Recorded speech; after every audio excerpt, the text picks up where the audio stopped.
ಅಮ್ಮ ಅವೆಲ್ಲ ಇನ್ನೂ ಮಾಡ್ಬಣ್ಣಿ ನಿಂದ ಏನಾರ ಬೇರೆ ಕೆಲಸ ಮಾಡ್ಕೋ. ಹಾಂ ನಾ ಬರೋಣ ಎಲ್ಲ ಮಾಡ್ತೀನಿ ಹೇಳು. ಹಾಂ ಸೀರೆ ಹಾಕಿಡೋದು, ಹಾಂ ಹಾಂ ಎಲ್ಲ ಹೆಸರು ಬರ್ದಿಡ್ತೀನಿ ಯಾರ್ಯಾರಿಗೆ ಯಾವ್ದ್ಯಾವ್ದು ಕೊಡ್ಬೇಕಂತ, ಉಡಿ ಪ್ಯಾಕೆಟ್ ಮಾಡೋದು. ಹಾಂ ಅವ್ವ ಉಂಡಿ ಎಲ್ಲ ಎದಕ್ಕೆ ಮಾಡ್ಲಿಗತ್ತಿ, ನಾವು ಬರೋಣ ಮಾಡೋಣ ತಗೋ. ಅತ್ಯ ಕಾಕು ಮೌಶಿ ಮತ್ತು ಮಾಮಿ ಎಲ್ಲ ಬರೋಣ ಮಾಡ್ತೀವಿ ಹೇಳ. ಎಷ್ಟೊತ್ತು ತಿಳಿತದೆ ಎಲ್ಲರೂ ಕಲ್ತು ಮಾಡ್ಲಿಕ್ಕೆ, ಸುಮ್ಮನೆ ಹೈರಾಣ ಆಗ್ಬೇಡಿ. ಅಮ್ಮ ಎಲ್ಲ ಕೆಲಸ ನೀನೇ ಮಾಡ್ಬೇಕಂದ್ರೆ ಆಗಲ್ಲ ನೋಡ್ವಾ, ನಾವೆಲ್ಲ ಯಾಕಿದ್ದೀವಿ ಮತ್ತೆ. ಅಮ್ಮ ಸ್ವಲ್ಪ ಬ್ಲೌಸ್ ಹೊಲ್ಸ್ಲಿಕ್ಕೆ ಹಾಕಿ ಬರ್ತೀನಿ, ಸ್ವಲ್ಪ ಹುಡುಗರ ಕಡೆ ಲಕ್ಷ ಇಡು. ಇನ್ನೊಂದು ಅರ್ಧ ತಾಸು ಬಿಟ್ಟು ಊಟ ಮಾಡಿಸ್ಬೇಕು ನೋಡ ಅವರಿಗೆ. ಸಪ್ಪನ್ ತವಿ ತೆಗೆದಿಡು, ಸ್ವಲ್ಪ ಸಣ್ಣಕ್ಕಿ ಖಾರ ತಿನ್ನಂಗಿಲ್ಲ. ಬಾಯ್. ಯುವ ಯಾ ಸೀರೆ ಯಾರಿಗೆ ಕೊಡ್ಬೇಕು ನಮಗೆ ಹೆಂಗೆ ಗೊತ್ತಾಗ್ತದಮ್ಮ, ನೀನೇ ಹಾಕಿಡುವ ಬಾ. ಬೇಕಿದ್ರೆ ನಾ ಹೆಸರು ಬರ್ದು ಕೊಡ್ತೀನಿ ನೋಡು.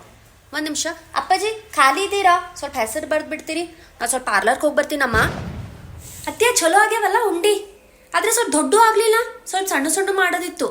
ನಾನು ಉಂಡಿ ಕಟ್ತಿದ್ದೇವ, ಆದ್ರೆ ಏನು ಮಾಡಲಿ, ಈಗ ಮೆಹಂದಿ ಹಚ್ಕೊಂಡು ಬಂದೀನಿ.